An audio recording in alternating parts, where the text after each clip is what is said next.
Right. ఇక్కడ చూడండి ఏమంటున్నాడు ఇక్కడ ఫస్ట్ ప్యాసేజ్ చూడండి కొంచెం చిన్నదిగానే ఉంది. The United States and Canadian governments are చదవండి నాతో పాటు. The United States and Canadian governments are mounting a defense against Russian invasion. ఇక్కడ స్పేస్ ఉండాలి. No, the clock has not been turned back. These invaders are Asian gypsy space. ఇక్కడ కూడా ఒక space ఉండాలి. Asian gypsy space moths. ఇప్పుడు moth MOTH అంటే మాత్ అంటే తెలుసా అండి? ఇది ఒక ఇన్సెక్ట్. ఇక్కడ చూడండి, ఇక్కడ ఏంటి అంటే ఇదొక ఇన్సెక్ట్. ఏంటండి? ఇదొక ఇన్సెక్ట్. ఎటువంటి ఇన్సెక్ట్ అంటే ఇది కనిపించడానికి ఏమో ఎలా ఉంటుందంటే ఒక బటర్ఫ్లై లాగా ఉంటుంది. ఓకేనా? కనిపించడానికి బటర్ఫ్లై లా ఉంటుంది, కానీ ఏంటంటే బ్రౌన్ కలర్ లో ఉంటుంది. మీరు గమనించి ఉంటారు. ఓకేనా? ఇది ఎలా ఉంటుంది? కనిపించడానికి బటర్ఫ్లై లో ఉంటుంది, కానీ బ్రౌన్ కలర్ లో ఉంటుంది. ఇది ఏం చేస్తుందంటే ఆ లీవ్స్ అది ఉంటుంది కదా, దాన్ని తినేస్తుంది. ఓకేనా? దాన్ని ఏం చేస్తుంది? అది తింటూ ఉంటుంది. మీరు వినుంటారు ఈ మధ్య ఏంటంటే లోకస్ట్ అటాక్ అని చెప్పేసి, అలాంటి ఒక పురుగు అని చెప్పవచ్చు. ఓకేనా? Gypsy moths, foliage chomping insects that can cause billions of dollars in damage. Experts believe they entered North America from, ఓకేనా, అవి ఎక్కడికి ఎంటర్ అయ్యాయంటే నార్త్ అమెరికాకి. ఎక్కడి నుంచి? రష్యా నుంచి. Last year in egg masses attached to grain vessels. The larger Asian gypsy moth అంటే ఆ మాత్ అనేది ఈజ్ వొరాషియస్ ఫీడర్. వొరాషియస్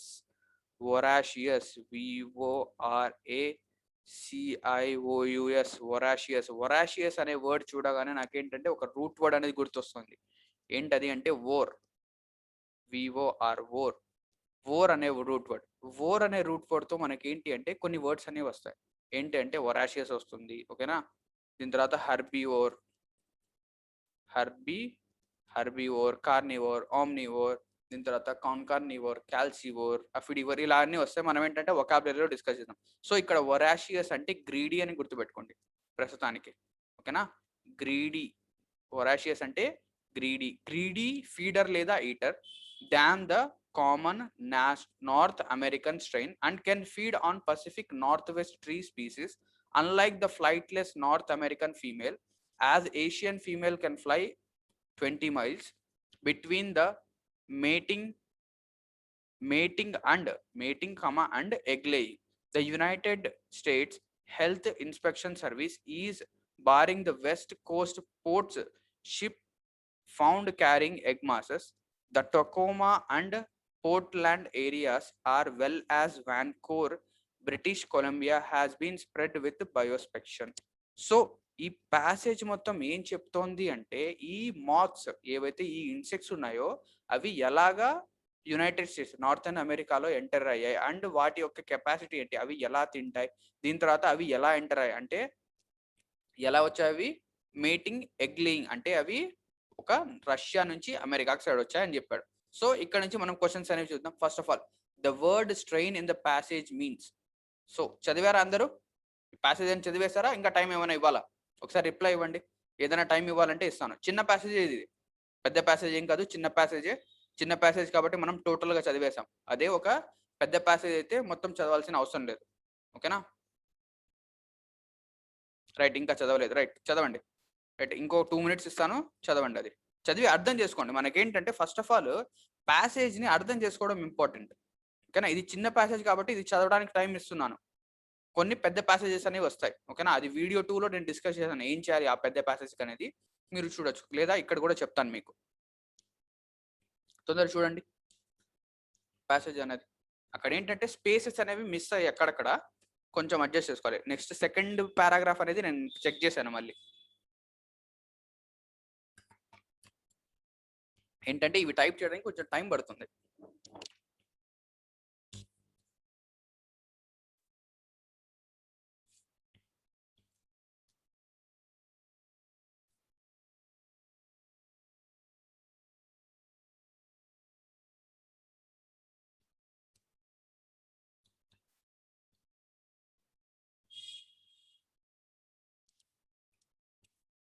రైట్, ఓకే అండి.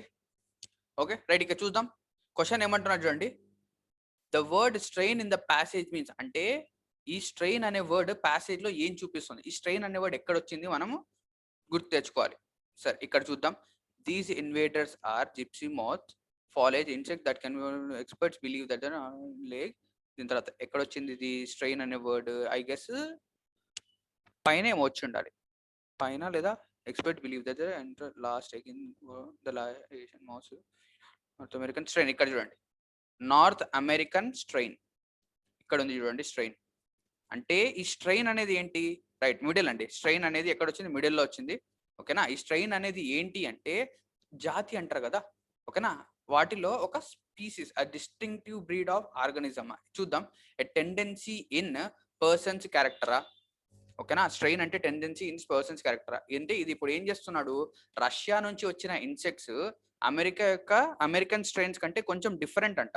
స్ట్రెయిన్ అంటే ఏంటి, స్ట్రెయిన్ అంటే ఇక్కడ మనకు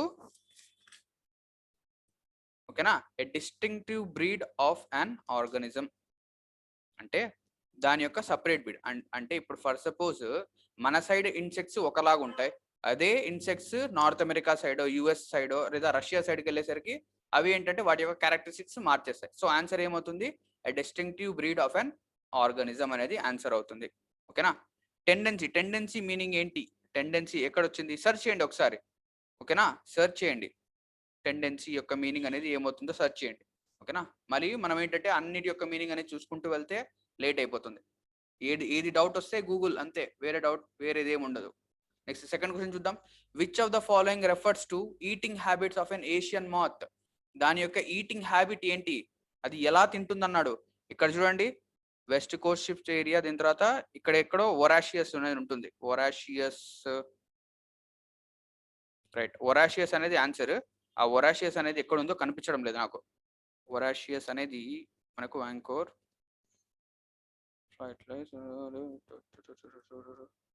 రైట్, ఇక్కడ చూడండి మోర్ ఒరాషియస్ ఫీడర్. అంటే అది ఎటువంటి ఫీడర్ అంట, ఒరాషియస్. ఒరాషియస్ అంటే greedy. The larger Asian gypsy moth is more voracious reader. అంటే అది ఏంటి అంట, అమెరికాలో ఉండే ఇన్సెక్ట్ కన్నా ఏషియా నుంచి వచ్చిన ఇన్సెక్ట్ అనేది చాలా ఎక్కువగా తింటుంది, చాలా గ్రీడీగా తింటుంది. ఒరాషియస్ అంటే ఏంటి, గ్రీడీ. సో దాని యొక్క హ్యాబిట్ అనేది ఇక్కడ నుంచి మనకు తెలుస్తుంది. ఒరాషియస్ ఫాలేజ్ కాదు, స్పీసీస్ కాదు, బయోపెస్టిసైడ్. బయోపెస్టిసైడ్ అంటే ఏంటి, పురుగుల్ని చంపడాన్ని బయోపెస్టిసైడ్స్ అంటాం మనం. ఓకేనా. నెక్స్ట్ ఇక థర్డ్ క్వశ్చన్ చూద్దాం. థర్డ్ క్వశ్చన్ చూడండి. The author calls the increase in Asian gypsy moth as Russian invasion. అంటే అటువంటి పురుగులు ఇక్కడ వస్తున్నాయి, ఆ వచ్చేదాన్ని అతను ఏమన్నాడు, రష్యన్ ఇన్వేషన్ అన్నాడు. రష్యన్ ఇన్వేషన్ అన్నాడు ఎందుకు, to remind the readers of Russian invasion. అంటే రష్యన్ ఇన్వేషన్ జరిగింది అని రిమైండ్ చేయడానికా, లేదా to show dislike for Russia, అంటే రష్యాకి డిస్లైక్ చూపించడమా, లేదా టు మేక్ లైట్ ఆఫ్, అంటే ఇలాంటి సిచ్యువేషన్ ని లైట్ గా తీసుకున్నాడా, లేదా to emphasize the severity of the problem, అంటే ఈ ప్రాబ్లమ్ ని ఎంఫసైజ్ చేశాడా, అంటే ఇది చాలా డిఫికల్ట్ ప్రాబ్లం అని ఏమైనా ఎంఫసైజ్ చేశాడా, ఏం చేశాడు ఇక్కడ. ఫస్ట్ ఆప్షనా, సెకండ్ ఆప్షనా, థర్డా, ఫోర్తా, ఆన్సర్ ఏమవుతుంది, రష్యన్ ఇన్వేషన్ అనే ఎందుకు అన్నాడు author. Right, Mary, Chandu, Tejashree, Mosina, correct అండి. ఆ రష్యన్ ఇన్వేషన్ అనే వర్డ్ ఎందుకు యూజ్ చేశాడు, వంశీ, కరెక్ట్. ఎందుకు యూజ్ చేశాడంటే ఎప్పుడైనా కూడా ఒక వార్ జరిగింది లేదా జరుగుతుంది అంటే అది చిన్న ప్రాబ్లం కాదు, చాలా serious problem. So to emphasize అంటే ఇది మనం కూడా విన్నాం, లోకస్ట్ అటాక్ అనేది చాలా డేంజరస్ అటాక్. అంటే అవి ఎప్పుడైతే ఒక పొలం పైన పడతాయో అవి ఏం చేస్తాయంటే ఆ పొలాన్ని మొత్తాన్ని నాశనం చేసేస్తాయి. సో అదేంటి, ఒక severe problem. So to emphasize the severity of the problem, ఆ ప్రాబ్లమ్ యొక్క సివియారిటీని ఎంఫసైజ్ చేయడానికి రష్యన్ ఇన్వేషన్ అని చెప్పాడు. నెక్స్ట్ ఇక ఫోర్త్ క్వశ్చన్ చూద్దాం. ఫోర్త్ క్వశ్చన్ ఏమంటున్నాడు, which of the following statement is not given in the passage. అంటే ప్యాసేజ్ లో ఇవ్వలేనిది ఏంటి, ఓకేనా, ఇవ్వలేనిది. ఓకేనా. Asian gypsy moth came from Russia ఇచ్చాడు కదా, ఇది ఏషియన్ జిప్సీ మాత్ అనేది రష్యా నుంచి వచ్చింది. ఎక్కడికి వచ్చింది, అమెరికాకి వచ్చింది. Next Asian gypsy moth can fly, అది ఎగరలేదా, ఇక్కడ చూడండి మీకు ఎక్స్ప్లెయిన్ చేశాడు. ఎక్కడ, unlike the flightless north American female, అంటే నార్త్ అమెరికాలో ఉండేవి ఎగరవు, కానీ Asian female can fly 20 miles, అంటే ఏషియన్ జిప్సీ మాత్ అనేది ఫ్లై చేస్తుంది, ఇది కూడా ఇచ్చాడు. దీని తర్వాత Asian gypsy math is capable of feeding on north American trees, Asian Asian gypsy ఆ పురుగు అనేది నార్త్ అమెరికాలో కూడా తినొచ్చు. ఓకేనా, అది కూడా తింటుంది అని చెప్పాడు. దీని తర్వాత ఇక లాస్ట్ ఏంటి, north American moths cannot fly. ఓకేనా, ఇది స్టేట్మెంట్ లో ఇచ్చాడా? ఇక్కడ ఎన్నోది, ఇది 4th క్వశ్చన్ కదా. 4th క్వశ్చన్ ఏమేమి ఇచ్చాడు? ఏషియన్ జిప్సీ మాత్స్ ఎగరలేవా? చూడండి, సరిగ్గా చూడండి. ఏషియన్ జిప్సీ మాత్స్ ఎగరగలవు, నా అమెరికన్వి ఎగరలేవు. ఇది ఇచ్చాడు, ఇది ఇవ్వలేదు. ఇది తప్పు, రాంగ్ ఇది. ఓకేనా, అందరు తొందరపడుతున్నారు. ఓకేనా, ఏషియన్ జిప్సీ మాత్స్ అనేవి ఎగరగలవు. ఇక్కడ సరిగ్గా చదవండి. అన్లైక్ ద ఫ్లైట్లెస్ అంటే, ఫ్లైట్లెస్ అంటే నార్త్ అమెరికన్ ఫీమేల్స్ అనేవి ఎగరలేవు. And Asian female can fly 20 miles అంటే ఆ ఏషియన్ ఫీమేల్ అనేది, ఏషియన్ జిప్సీ మాత్ అనేది ఎగరగలదు. కానీ నార్త్ అమెరికా ఉన్నది, నార్త్ అమెరికాలో దొరికేది ఎగరలేదు. So Asian gypsy moth can fly. But ఇది ఈ 3 స్టేట్మెంట్స్ అనేది మనకు కరెక్ట్. కానీ ఈ సెకండ్ స్టేట్మెంట్ అనేది తప్పు. కొంచెం జాగ్రత్తగా అనేది చూడాలి. ఓకేనా, ఏషియన్ జిప్సీ మాత్ అనేది ఫ్లై చేయగలుగుతుంది, ఇక్కడ కాంట్ ఫ్లై అన్నాడు. అంటే ఇది తప్పు కదా. మిగతా 3 అనేవి కరెక్ట్. ఏంటి, ఏషియన్ జిప్సీ మాత్ అనేది రష్యా నుంచి వచ్చింది. దీని తర్వాత ఏషియన్ జిప్సీ మాత్ నార్త్ అమెరికన్ ట్రీస్ తింటుంది. దాంతోపాటు నార్త్ అమెరికన్ మాత్స్ అనేవి ఏం చేస్తాయి, ఎగరలేవు. ఈ 3 కరెక్ట్. ఏషియన్ జిప్సీ మాత్ అనేది ఎగరగలదు, ఇక్కడ కాంట్ ఫ్లై అన్నాడు. సో ఇది తప్పు. నెక్స్ట్ ఇక 5th క్వశ్చన్, లాస్ట్ క్వశ్చన్ చూద్దాం. ఇక్కడ క్వశ్చన్లో చూడండి ఏమి ఇచ్చాడంటే, ద ఇడియం అంటే మీకు ప్యాసేజెస్ లో కూడా ఇడియం అడుగుతున్నారు చూడండి. The idiom clock haven't turned back. Clock haven't turned back ఎక్కడుంది? No, the clock hasn't been turned back. Clock hasn't been turned back ఇక్కడ ఇచ్చాడు చూడండి. ఫస్ట్ లైన్ లోనే, సెకండ్ లైన్ లో మనకి ఇచ్చాడు, సెకండ్ అండ్ థర్డ్ లైన్ లో. చూడండి దీనికి అర్థం ఏంటి ఎప్పుడైనా చూడండి. క్లాక్ అనేది మనం ఎప్పుడు తిప్పుతామండి? క్లాక్ అనేది మనం వెనక్కి ఎప్పుడు తిప్పుతాం? మనం పాస్ట్ లోకి వెళ్ళాలి అంటే, అంతే కదా. మనము పాస్ట్ లోకి వెళ్ళాలి అనుకున్నప్పుడే, ఓకేనా, ఏమని చెప్తాం? ఇప్పుడు ఫర్ సపోజ్ క్లాక్ చూస్తాం, మనకేంటంటే 4 o'clock ఏదో క్లాస్ ఉంది, మీకేంటంటే 4:20 అయిపోయింది. మీరు ఏమనుకుంటారు? ఒకవేళ క్లాక్ అనేది 4 o'clock ఉంటే, ఒకసారి క్లాక్ అనేది వెనక్కి తిప్పేస్తే నేను క్లాస్ అటెండ్ అయిపోవచ్చు అనుకుంటారు. అంటే 4 o'clock ఉంటే క్లాస్ అటెండ్ అయ్యేవాడిని అంటారు. సో అక్కడ ఏంటంటే క్లాక్ అనేది మీరు ఎప్పుడు వెనక్కి తిప్పుతారంటే, మీకు ఎప్పుడైనా కూడా పాస్ట్ లోకి వెళ్ళాలి అంటే అది యూస్ చేస్తాం. సో ఇక్కడ హ్యావెంట్ టర్న్డ్ క్లాక్ అంటే పాస్ట్ లోకి వెళ్ళాడా వెళ్ళలేదా? నాట్ అన్నాడు కాబట్టి వెళ్ళలేదు. So it is an impending future event. అది ఫ్యూచర్ ఈవెంటా? కాదు. Next, it is not an impending future event. దీని తర్వాత it is a repetition of past event. It is not repetition of past event అంటే ఇది past లో ఎప్పుడూ జరగలేదు. ఓకేనా, పాస్ట్ లో జరిగిన ఈవెంట్ కాదు, అంతే కదా. పాస్ట్ లో జరిగిన ఈవెంట్ కాదు. ఏంటి, ఇలాగా, ఓకేనా, ఇలాగా ఈ మాత్స్ అనేవి అటాక్ చేయడము పాస్ట్ లో జరిగిన ఈవెంట్ కాదు. So no, the clock has not been turned back. These invaders are gypsy moths. అంటే ఈ ఏషియన్ జిప్సీ మాత్స్ అనేది యుఎస్ కి రావడం ఫస్ట్ టైం అని చెప్పొచ్చు. It is not repetition of past events. ఏంటంటే మనకు ఏదైనా ప్యాసేజ్ కనుక తీసుకుంటే, ఒక ప్యాసేజ్ కనుక మనం తీసుకుంటే అందులో 3 questions లేదా 4 questions మనం అటెంప్ట్ చేయగలిగే, ఓకేనా, చేయొచ్చు, ఈజీగా అటెంప్ట్ చేయొచ్చు. కానీ ఒక క్వశ్చన్ ఉంటుంది కదా, ఆ ఒక క్వశ్చన్ ని కొంచెం ఆలోచించాలి, కొంచెం థింక్ చేయాలి దానికి. ఓకేనా, ఒక క్వశ్చన్ అనేది ఖచ్చితంగా థింకింగ్ క్వశ్చన్ అనేది ఇస్తాడు. మిగతా 3 లేదా 4 questions చాలా ఈజీగా ఉంటాయి, అక్కడ నుంచి మనము ఈజీగా సాల్వ్ అనేది చేసేయచ్చు. ఓకేనా, ఇక్కడతో మన ఫస్ట్ ప్యాసేజ్ అనేది కంప్లీట్ అయిపోయింది. నెక్స్ట్ సెకండ్ ప్యాసేజ్కి వెళ్దాం. సెకండ్ ప్యాసేజ్ చూడండి, ఇది చూడండి. ఇప్పుడు ఈ ప్యాసేజ్ అనేది కొంచెం పెరిగింది, లెంత్ లో ఏమైంది, ఇప్పుడు ఈ ప్యాసేజ్ అనేది కొంచెం పెరిగింది. ఇప్పుడు దీన్ని కూడా మనం చదవాలి. చదవండి. Most investigators concur concur. First చూడండి వొకాబులరీ. కాంకర్ అనే వర్డ్ తెలియకపోతే, కాంకర్ అనే వర్డ్ యొక్క మీనింగ్ తెలియకపోతే ఇది రాదు. మనకేంటంటే ఫస్ట్ క్వశ్చన్ అదే ఇచ్చేసాడు, ఫస్ట్ క్వశ్చన్ అదే అడిగాడు చూడండి. మోస్ట్ ఇన్వెస్టిగేటర్స్ కాంకర్ కి మీనింగ్ ఏంటి? What does the word concur in the passage refers to? Concur కి మీనింగ్ ఏంటి అంటే CONCUR. కాంకర్ కి మీనింగ్ ఏంటి అంటే ఏదైనా ఒక దాంతో అగ్రీ చేయడం. ఓకేనా, ఇది మీనింగ్ తెలిస్తే మనకు ఈజీగా అవుతుంది. సో కాంకర్ అంటే ఏంటి? అగ్రీ చేయడం. ఓకేనా, ఫస్ట్ ఆన్సరే వచ్చేసింది. Most investigators agree, concur place లో అగ్రీ పెట్టి చేద్దాం మనం. Most investigators agree that certain facial expressions suggest the same emotions to all people. Moreover, people in diverse cultures recognize the emotions manifested by the facial expressions. In classic research, Paul Ekman took photographs of people exhibiting the emotions of anger, disgust, fear, happiness, and sadness. He then asked people around the world to indicate what emotions were being depicted to them. అంటే వేరే వేరే emotions యొక్క photos అనేది తీసుకొని వేరే వేరే అంటే వేరే వేరే జాతుల అంటే వరల్డ్ మొత్తం తిరిగి ఆ ఫొటోస్ ని వేరే వాళ్ళకి చూపిస్తూ ఇది ఏ ఎమోషన్ అడిగాడంట. దోస్ క్వెరీడ్ అంటే questions ranged from European college students to అంటే ఆ క్వశ్చన్స్ ఎవరెవరిని అడిగాడంటే యూరోపియన్ కాలేజ్ స్టూడెంట్స్ ని, దాంతో పాటు మెంబర్స్ ఆఫ్ ద ఫోర్ అంటే ఎవరు, a tribe that dwells in the New Guinea highland అంటే యూరోప్ కాలేజ్ లో చదివే స్టూడెంట్స్ దగ్గర నుంచి ఒక మారుమూల ప్రాంతంలో ఉన్న ట్రైబ్ ని కూడా అడిగాడు. Next, all groups include the four అంటే న్యూ గినియాలో ఉండే tribe who had almost no contact with western culture అంటే ఆ ట్రైబ్ అనే వాళ్ళు వెస్టర్న్ కల్చర్ తో కాంట్రాక్ట్ లేకపోయినా కూడా agreed on the portrayed emotion అంటే ఈ పోర్ట్రేడ్ ఎమోషన్స్ అవే అని అగ్రీ చేశారు అంటే ఒప్పుకున్నారు. అంటే యాంగర్ యొక్క ఎమోషన్ చూపిస్తే ఇది యాంగరేనా అంటే యాంగరే అన్నారు. అలాగా the four also displayed familiar facial expressions అంటే వాళ్ళని ఈ ఎక్స్ప్రెషన్స్ చూపించమన్నా అంటే వాళ్ళు కూడా అదే ఎక్స్ప్రెషన్ చూపించాడు. When asked how they would respond if they were the characters in the stories that called for basic emotional response. Ekman and his colleagues more recently obtained similar results in a study of 10 cultures. అంటే 10 cultures చదివారు వీళ్ళు. ఎన్ని cultures చదివారు? 10 cultures అంటే 10 different cultures ని చదివారు. In which participants were permitted to report that multiple emotions were shown by facial expressions. The participants generally agreed on with 2 emotions were being shown on which emotions was more interest.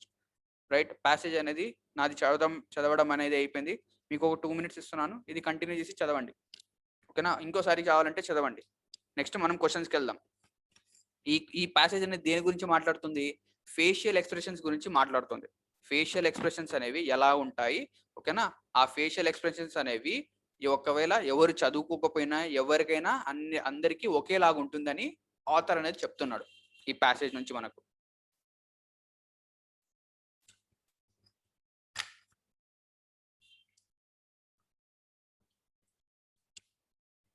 ఒకవేళ మీ passage అనేది complete చదవడం అయిపోతే SR అని reply ఇవ్వండి. చదవడం complete అయిపోతే SR అని reply ఇవ్వండి. మనం కంటిన్యూ చేద్దాం నెక్స్ట్ క్వశ్చన్స్ కి. Second question, third question, fourth question. Right, Tejasri ఇంకా, మేరీ ఇంకా అయిపోయిన వాళ్ళు, సుబైర్ ఇంకా. రైట్, ఇవి మీరు ప్రీవియస్ ఇయర్ అడిగిన పేపర్సే, ఓకేనా? ప్రీవియస్ ఇయర్ లో ఐసెట్ ఎగ్జామ్ లో అడిగిన క్వశ్చన్స్ ఇవి ఎగ్జాక్ట్ గా అవే, ఓకేనా? క్వశ్చన్స్ అవే, ప్యాసేజ్ అవే క్వశ్చన్స్ కూడా. మీరు కావాలంటే రెఫరెన్స్ కూడా తీసుకోవచ్చు. మనం ఏంటంటే ఎగ్జామ్ ఈ వరకు ఎంతవరకు అడుగుతున్నాడో అవి చూస్తున్నాం, ఓకేనా? మరి హై లెవెల్ వద్దు. మీరు ఎప్పుడైతే మ్యాట్ క్యాట్ ఆ లెవెల్కి వెళ్తారో అక్కడ ఏంటంటే ప్యాసేజ్ చదవడానికి టైం సరిపోదు మీకు. అంటే ఈ ఒక్క స్లైడ్ కాకుండా నేను 3 స్లైడ్లు పెట్టాలి. మీకేంటంటే ఒక ప్యాసేజే 3 స్లైడ్లు అనేది ఉంటుంది. మనకేంటంటే బిగ్ ప్యాసేజెస్ కూడా వస్తాయి, అవి వాటిని ఏం చేయాలో నేను చెప్తాను, ఓకేనా? రైట్, సెకండ్ క్వశ్చన్ చూద్దాం. ఇంకా సెకండ్ క్వశ్చన్ ఏమంటున్నాడు చూడండి. What was the purpose of the experiment? Experiment యొక్క పర్పస్ ఏంటి? To explore the range of human emotions అంటే హ్యూమన్ ఎమోషన్స్ ని ఎక్స్ప్లోర్ చేయాలా? సెకండ్ క్వశ్చన్ ఇది, ఓకేనా? లేదా to investigate the nature of tribal emotion అంటే ట్రైబల్ ఎమోషన్స్ యొక్క నేచర్ ని ఇన్వెస్టిగేట్ చేస్తున్నామా? లేదా టు అండర్ స్కోర్ అంటే emphasize the commonality in facial expressions for basic emotions across responses across cultures అంటే ఇదే answer. To analyse emotions in western culture కాదు. అంటే ఇక్కడ ఆథర్ ఏం చెప్తున్నాడు మనకు, ఫేషియల్ ఎమోషన్స్ మీరు ఇక్కడున్నా ఒకేలాగా ఉంటుంది, లేదా మీరు ఏదో ఒక మారుమూల ప్రాంతానికి వెళ్ళినా కూడా ఫేషియల్ ఎమోషన్స్ అనేవి ఒకేలాగా ఉంటాయి, అంటే కామన్ గా ఉంటాయి. సో కామనాలిటీ అంటే కామన్ గా ఉండడం.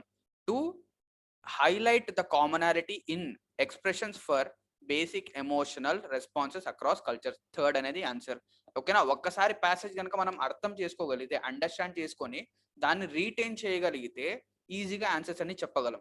నెక్స్ట్ థర్డ్ క్వశ్చన్ చూద్దాం. థర్డ్ క్వశ్చన్ ఏమంటున్నారు చూడండి. Who are the members of four అంటే ఎవరండి? ఫోర్ అంటే చూడండి ఇక్కడ మెంబర్స్ ఆఫ్ ఫోర్ అంటే ఎవరు? A tribe that dwells on the New Guinean highlands. Easy question ఇది. ఇక్కడ ప్రొఫెషనల్ గ్రూప్ ఆఫ్ ఇక్కడ చూడండి fourth option, member of the tribe belonging to New Guinea. Simple కదా, మెంబర్ ఆఫ్ ద ట్రైబ్ అంటే ఈ 4 అనే వాళ్ళు ట్రైబల్ పీపుల్. ఓకేనా, ఇది ఒకవేళ మనము అంతగా గమనించకపోయినా కూడా ఈ 4 అనే వర్డ్ ఎక్కడ వచ్చింది, ఓకేనా. ఇక్కడ కీవర్డ్ ఏంటి అంటే 4 అనే కీవర్డ్ ఎక్కడ వచ్చిందో వెతుకుతాం, ఆ కీవర్డ్ పక్కన ఏది ఉందో అదే ఆన్సర్ అనేది అవుతుంది, లేదా ఆ సెంటెన్స్ మొత్తాన్ని చదువుతాం, ఆన్సర్ వస్తుంది. నెక్స్ట్ 4th క్వశ్చన్ చూద్దాం.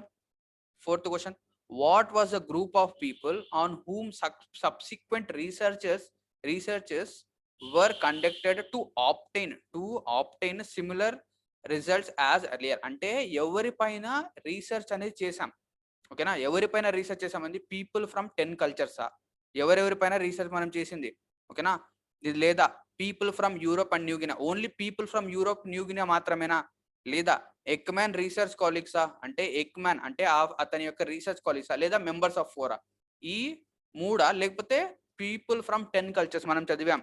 In a study of 10 cultures, ఇక్కడ చదవండి, ఇక్కడ ఏమన్నాడు, in a study of 10 cultures, 10 cultures చదివిన తర్వాత, ఓకేనా, 10 డిఫరెంట్ కల్చర్స్ అనేవి చదివిన తర్వాత మనకి ఇదంతా తెలిసింది. మనకి ఏం చెప్పాడు చూడండి, మెంబర్స్ ఆఫ్ 4 ఒకటే కాదు, మనకు యూరోప్ లో, ఓకేనా, యూరోప్ లో చదువుతున్న స్టూడెంట్స్ కావచ్చు, ఓకేనా, దాని తర్వాత ఇంకా చాలా మందిని అతను స్టడీ చేసిన తర్వాత ఇది చెప్తున్నాడు.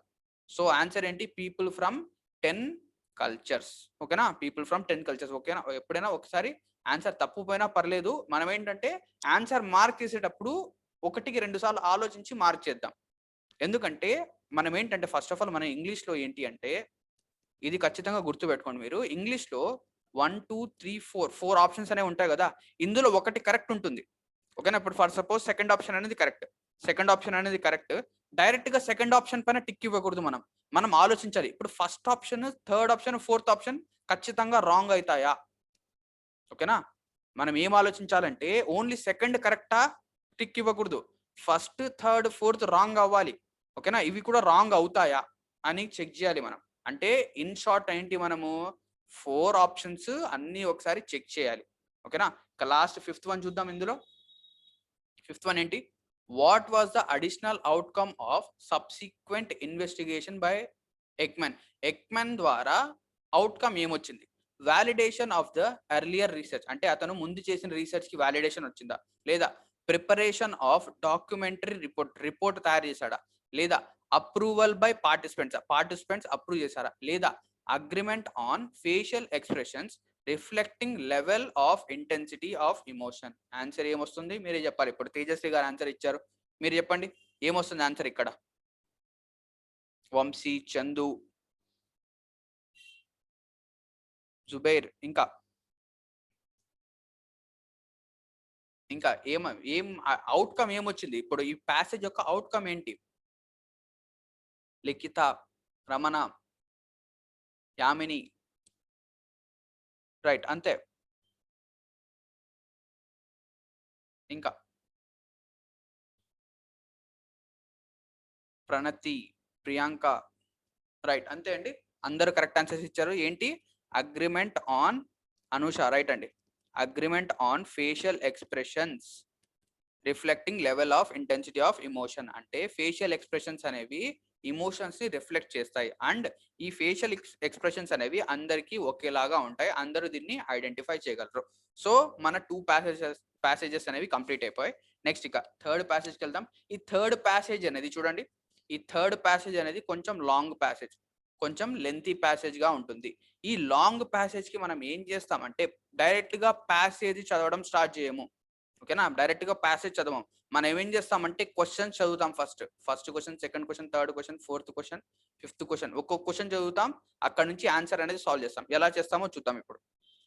రైట్, ఇక్కడ చూడండి, మీ స్క్రీన్ పైన ప్యాసేజ్ అనేది కనిపిస్తుందా, కనిపిస్తుంది.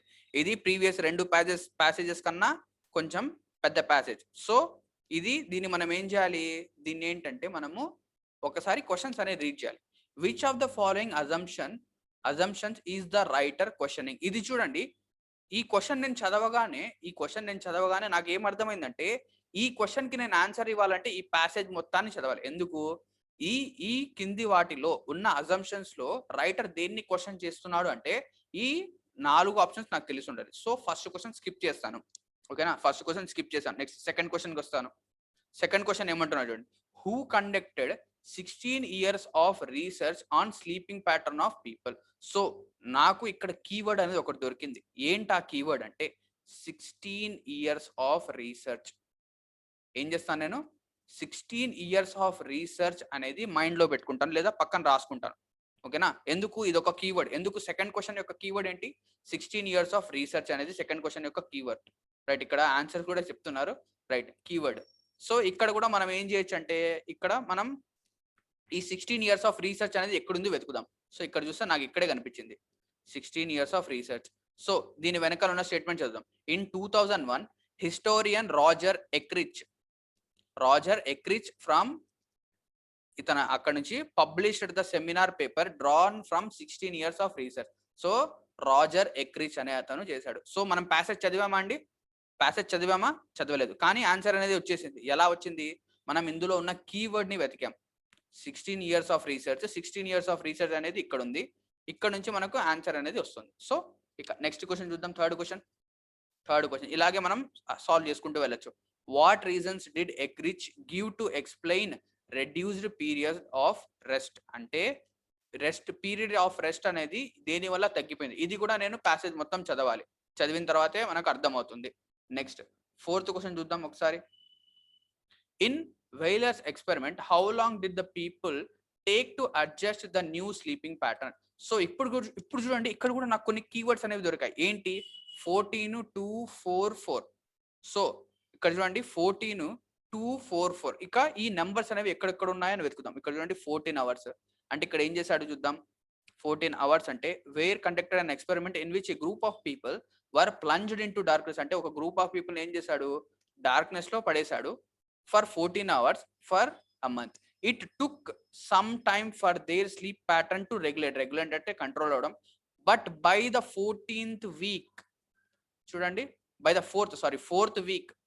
Fourth week the subjects had settled into a very distinct sleeping pattern.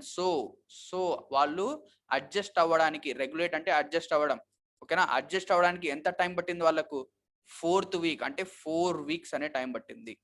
ఎంత టైం పట్టింది, 4 weeks అన్న టైం పట్టింది.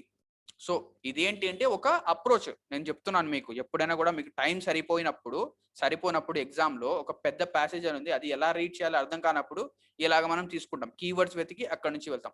నార్మల్గా అయితే మనం ఏం చేయాలి, ఫస్ట్ ఆఫ్ ఆల్ ప్యాసేజ్ అనేది రీడ్ చేసిన తర్వాతే క్వశ్చన్స్కి రావాలి.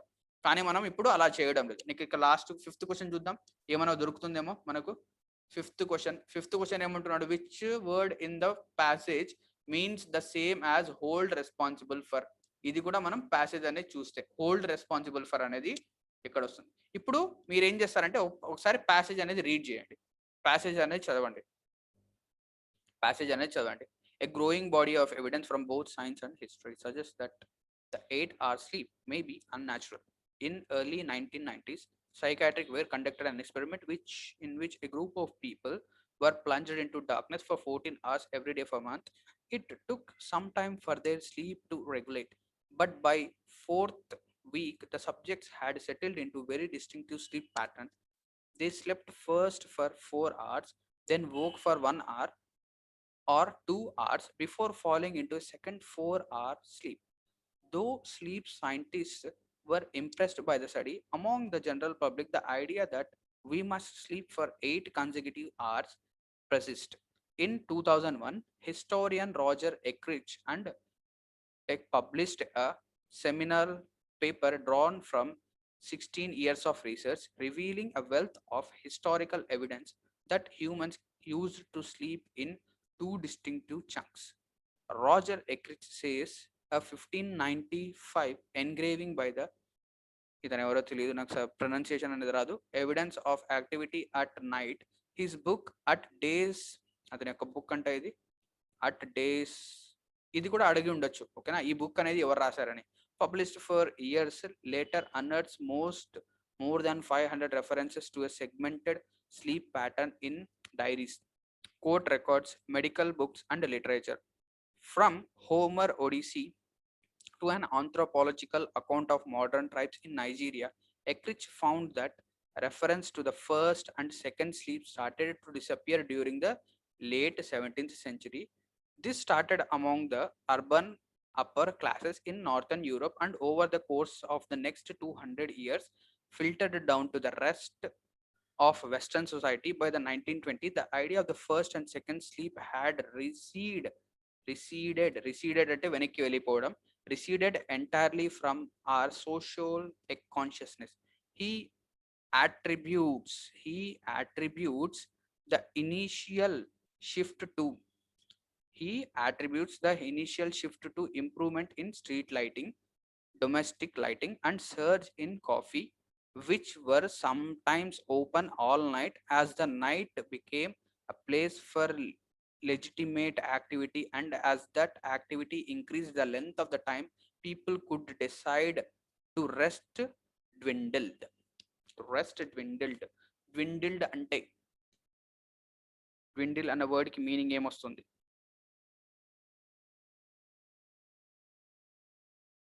dwindle అంటే డిక్రీజ్ అవడం. రెస్ట్ డిక్రీజ్ లేదా రెస్ట్ లెస్, తక్కువగా రెస్ట్ తీసుకోవడం. ఓకేనా? ఇంకో 2 minutes ఇమ్మంటారా, 3 minutes ఇమ్మంటారా చదవడానికి? లేదా అయిపోతే ఎస్ సార్.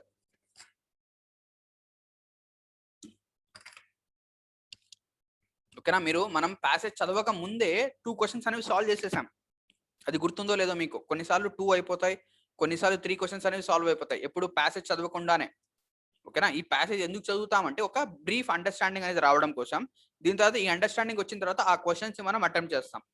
ఓకేనా? ఒకవేళ అయిపోతే ఎస్ సార్ అని రిప్లై చేయండి. క్వశ్చన్స్కి వెళ్దాం.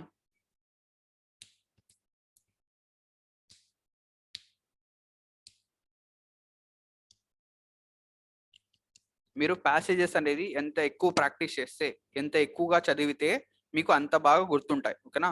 రైట్, అయిపోయింది అంటున్నారు. చూద్దాం ఇంకా క్వశ్చన్స్. 4th క్వశ్చన్ అయిపోయింది. ఫస్ట్ క్వశ్చన్ అనేది ఉంది. రైట్, ఫస్ట్ క్వశ్చన్ చూద్దాం. ఫస్ట్ క్వశ్చన్ ఏమంటున్నారు అంటే, which of the following assumption is the writer questioning here? అంటే రైటర్ ఏం క్వశ్చన్ చేస్తున్నాడు? Everyone needs 8 hours of continuous sleep. ఇది క్వశ్చన్ చేస్తున్నాడు. Everyone needs to sleep in dark and room అంటే ప్రతి ఒక్కరూ చీకటి గదిలో నిద్రపోవాలా? ఇది కాదు. Next, everyone sleep well after dusk but wakes by don. ఇది కూడా కాదు. డస్క్ డాన్ అంటే ఈవినింగ్ లేదా సూర్యోదయం సూర్యాస్తమయం అప్పుడు అనొచ్చు. Everyone can get good sleep after tiring day. ఇది చెప్తున్నాడా? దీన్ని క్వశ్చన్ చేస్తున్నాడా ఆర్థర్? కాదు. దేన్ని క్వశ్చన్ చేస్తున్నాడు? ప్రతి ఒక్కరూ 8 hours ఆఫ్ కంటిన్యూస్ స్లీప్ అనేది ఉండాలా, అవసరమా అనేది చెక్ చేస్తున్నాడు. ఇక్కడ కనుక మీరు చూస్తే, ఓకేనా, 4th week లో they slept for first 4 hours and settled. ఓకేనా, then woke up for 2 hours. ఈ లైన్ కనుక మనం చదివితే మనకేం అర్థం అవుతుంది? అతను దేనిపైన ఎక్స్పెరిమెంట్ చేస్తున్నాడు అంటే స్లీపింగ్ ప్యాటర్న్ పైన ఎక్స్పెరిమెంట్ చేస్తున్నాడు. అది కూడా దేన్ని క్వశ్చన్ చేస్తున్నాడు ఆథర్? ఒక పర్సన్ కంటిన్యూస్ గా 8 hours నిద్రపోవాలా అన్న దానిపైన క్వశ్చన్ చేస్తున్నాడు, దీనిపైన రీసెర్చ్ చేస్తున్నాడు. ఓకేనా? ఫస్ట్ ఆన్సర్ వచ్చేసింది. నెక్స్ట్ సెకండ్ ఆన్సర్ మనం ఆల్రెడీ ఇచ్చేసాం. నెక్స్ట్ థర్డ్ వన్ చూద్దాం. థర్డ్ వన్ ఏమంటున్నాడు? What reasons did Ekirch give to explain reduced period of rest? అంటే మనుషులు ఎందుకు తక్కువ రెస్ట్ తీసుకోవడం చేశారు. ఓకేనా? ఇక్కడ చూస్తే మనకి ఏమొచ్చింది చూద్దాం. As a night became place of legitimate activity, and as the activity increased the length of the time people could not decide to rest dwindle. So మనం ఇక్కడ నుంచి దాని యొక్క ఆప్షన్స్ అని చూద్దాం. More electricity in public and private places and more coffee houses. దీనివల్ల మనం sleep pattern అనేది డిస్టర్బ్ అయిందా? అయి ఉండొచ్చు. Next, greater opportunities to go out anywhere at any time. ప్రతిసారి వెళ్ళడం అవసరమా? ఏమో తెలీదు. Offices extending working through the day and night. Offices extend, దీని గురించి అసలు మాట్లాడాలా ప్యాసేజ్ లో? అసలు దీని గురించి అసలు మాట్లాడనే లేదు. Next, better and safer streets in cities. ఇది చెప్పనే లేదు. ఇప్పుడు ఈ రెండిట్లో greater opportunities to go out anywhere at any time, దీని గురించి కూడా చెప్పాడు ఆ ప్యాసేజ్ లో? ఇది కూడా చెప్పలేదు. సో ఆన్సర్ ఏంటి? More electricity in public and private places and more coffee houses. అంటే ఎక్కువగా ఎలక్ట్రిసిటీ, లైట్స్ కావచ్చు. లైట్స్ గురించి మాట్లాడారు చూడండి. ఎక్కడ మాట్లాడంటే, ఓకేనా, upper class, northern European, filtered, western society. ఇక్కడ వెస్టర్న్ సొసైటీ అన్నారు. దీని తర్వాత ఇక్కడ చూడండి, ఇక్కడ అన్నారు చూడండి, street lighting and surge in coffee houses. ఈ లైన్ కనుక చదివితే మనకు అర్థమవుతుంది ఇక్కడ. సో ఇక్కడ ఆన్సర్ ఏంటి? థర్డ్ వన్ కి 1 అనేది ఆన్సర్. నెక్స్ట్ ఇక లాస్ట్ 5th క్వశ్చన్ ఒక్కటే ఉంది. సో 5th క్వశ్చన్ కి హోల్డ్ రెస్పాన్సిబుల్ ఫర్ కనుక చూస్తే ఇక్కడ చూస్తే మనకు తెలుస్తుంది. He attributes the initial shift, అంటే ఇనిషియల్ స్టార్టింగ్ లో ఎందుకు షిఫ్ట్ అయ్యారు, ఓకేనా, వాళ్ళు ఎందుకు షిఫ్ట్ అయ్యారు అంటే, ఓకేనా, to improvement in street lights, ఓకేనా. హీ అట్రిబ్యూట్స్ అంటే హోల్డ్ రెస్పాన్సిబుల్ అంటే ఇది వచ్చేసి ఇతను దేన్ని రెస్పాన్సిబుల్ చెప్తున్నాడు ఇలా షిఫ్ట్ అవ్వడానికి, ఓకేనా. మన స్లీపింగ్ ప్యాటర్న్ షిఫ్ట్ అవ్వడానికి దేని వల్ల షిఫ్ట్ అయిందంటే స్ట్రీట్ లైట్స్ రావడం వల్ల, దాని తర్వాత డొమెస్టిక్ లైటింగ్ అనేది రావడం వల్ల, దాని తర్వాత సర్జ్ ఇన్ కాఫీ హౌసెస్ రావడం వల్ల, దీని వల్ల ఇవి రెస్పాన్సిబుల్. సో ఇక్కడ ప్యాసేజ్ లో అట్రిబ్యూట్స్ అనేది హోల్డ్ రెస్పాన్సిబుల్ ఫర్ గా వస్తుంది. సో ఇక్కడ ఆప్షన్ ఏంటి? ఆప్షన్ 2 అనేది ఆన్సర్. సో అట్రిబ్యూట్స్ అనేది ఆన్సర్. ఓకేనా. ఇక్కడతో మనకేంటంటే టోటల్ గా మన ఎగ్జామ్కి వచ్చిన 3 ప్యాసేజెస్ అనేవి కంప్లీట్ అయిపోయాయి. ఇక్కడ మనకేంటంటే ప్యాసేజెస్ లో డిఫికల్టీస్ ఫేసెస్ ఎక్కడెక్కడ అవుతాయి? వొకాబులరీలో డిఫికల్టీ ఫేస్ అవుతుంది, గ్రామర్ లో డిఫికల్టీ ఫేస్ అవుతుంది, దీని తర్వాత అండర్స్టాండింగ్ కావచ్చు, దీని తర్వాత రిటెన్షన్ కావచ్చు. ఇక లాస్ట్ వన్ ఇప్పుడు ఏంటంటే మీకు ఇంట్రెస్ట్ లేకపోవచ్చు, ఇక నెక్స్ట్ ప్యాసేజ్ చదవాలన్న ఇంట్రెస్ట్ కూడా లేకపోవచ్చు. ఓకేనా. క్లియర్? అందరికి అర్థమైందా ప్యాసేజ్ అనేది ఎలా అటెంప్ట్ చేయాలి అనేది? ఓకేనా. రైట్. ఓకే. ఏం చేస్తారంటే ఇప్పుడు ఒక 5 to 10 minutes అనేది రెస్ట్ తీసుకోండి.